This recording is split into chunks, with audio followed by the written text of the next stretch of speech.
Yung malakas kasi yung ulan, kaya papasilong muna tayo dito mga kababayan sa isang park. Kaya ipagkwentuhan muna ako sa inyo guys, kahit saglit lang. Meron lang tayong kukumintuhan. Kasi nung nakaraang SONA kasi ni BBM, nung nakaraang taon, maganda na yun eh. Believe na ako doon sa kanya sana eh. Kasi kahit papaano, at least meron siyang ginawang magandang desisyon sa buhay.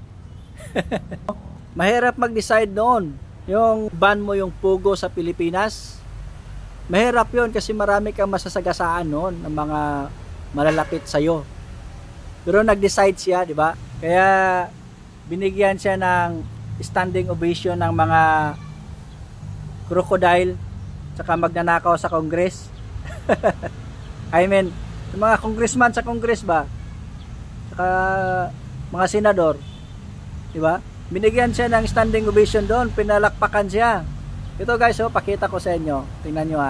At ngayon po, naririnig po namin ang malakas na sigaw ng taong bayan laban sa mga pogo. Disguising as legitimate entities, their operations have ventured into illicit areas furthest from gaming, such as financial scamming, money laundering, prostitution, human trafficking, kidnapping, brutal torture, even murder. The grave abuse and disrespect to our system of laws must stop. Kailangan nang itigil ang panggulo nito sa ating lipunan at paglalapastangan sa ating bansa.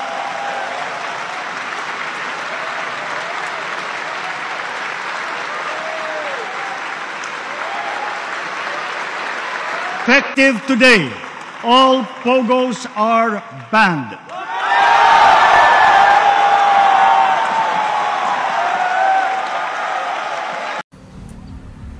Oh, sigawan mga buaya guys, di ba? Nagpalakpakan ang mga buaya kay BBM, di ba? Mga congressman natin sa Congress. Oh, standing ovation sila. Dahil nga maganda yung decision ni BBM nung una eh. Maganda yun eh. Kasi binan na yung pugo sa Pilipinas. Kasi kahit sabihin natin na ang mga nagagambling, yung mga nagsusugal noon is nasa China. Pero sa ngalan kasi na ang operation is nandito sa Pilipinas. So ibig sabihin, lahat ng mga gambling lords nandito. So lahat ng mga illegal activities nandito.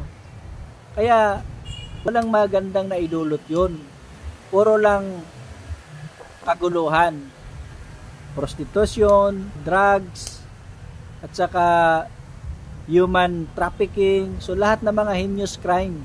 Kaya noong nag-decide si BBM guys na iban ang pugo, natutuwa yung mga magnanakaw, mga crocodile sa Congress. At natutuwa din ako kasi meron siyang ganong desisyon eh. Although, sa time ni PRRD, pinayagan yung pugo kasi meron naman talaga tayong pangangailangan pagdating sa financial dahil nga nagkataon yon na merong crisis sa ating bansa. At hindi lang dito sa ating bansa, sa buong mundo, di ba? Dahil sa pandemic. Oh. So, pinayagan yon pero ginawang legal. Di ba? Niregulate siya ng PCSO or PAGCOR or regulating body sa ating ahensya sa pamahalaan para magiging legal ang pugo, di ba? 'Yun pala guys, binan ang pugo kasi meron palang ipapalit na pigo. Oh, di ba? Masaklap 'yun. Masaklap 'yan, guys. Kasi ang pigo nag-ooperate dito sa Pilipinas, tapos yung mga players nandito sa Pilipinas. So mas lalo malugmok yung bansa natin kasi lalong magiging sugarol yung mga Pilipino, di ba? Mahirap kasi online siya guys eh. Oh. Sa cellphone mo lang makapagsugal ka na. So ang tanong ngayon, saan na yung mga religious organization, especially yung Katoliko, saka yung mga maiingay na mga pari at madre, natutulan nila yung sugal. Tutulan nila yung pigo na inaprobahan para makita natin kung talagang para sa mamamayan yung simpatiyan ninyo, hindi lang sa isang tao. Di ba guys? Oh. Mabuti pa kasi Senate President Kambal nagsalita at nagtanong, di ba? Tingnan nyo, pakinggan nyo kung ano yung sabi ni Chis pagdating sa PIG.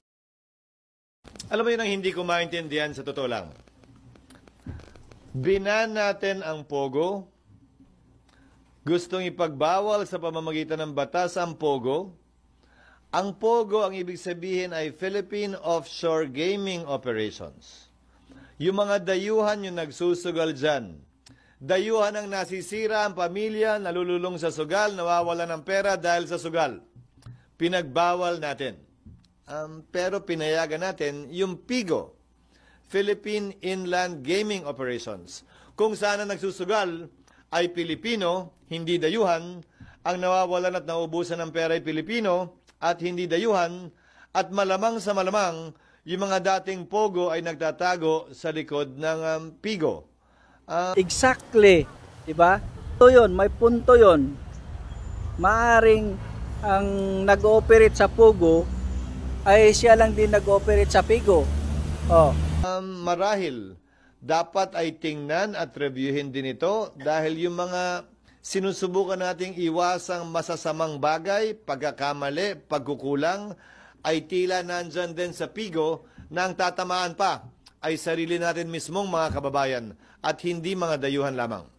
Guys, mahirap talaga guys pag isa kang politiko na marami kang pinanser, di ba? Marami kang mga pinagkautangan ng loob kasi maraming makikiusap sa iyo eh. Maraming lalapit sa iyo at magbibigay ng proposal, di ba? At susumbatan ka. So ngayon ikaw wala kang magagawa dahil malaki yung utang na loob mo sa kanya. So yun lang guys. Maraming salamat. Thank you so much for watching. Sa ulitin. Bye-bye.